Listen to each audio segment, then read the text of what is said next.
A lot of it is actually getting the person to understand that grief doesn't just mean death, it's actually loss that's connected to grief. Right. And so that could even be loss of functionality. So, an injury, you could start grieving the way you were able to function in the past. Totally.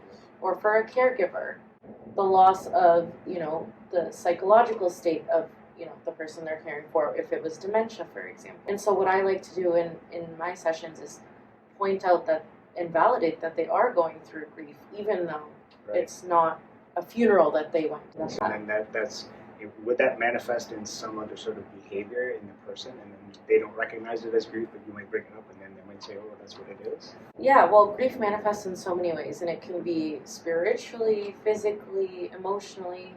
Physically, you could start feeling a bit more muscle tension, or, the grinding your teeth at night, like anger, frustration, and just not understanding why maybe you're feeling a bit more numb those days. And yeah, so it can come up in so many different ways, and it's really good to validate that experience by understanding that it really is grief that you're going through.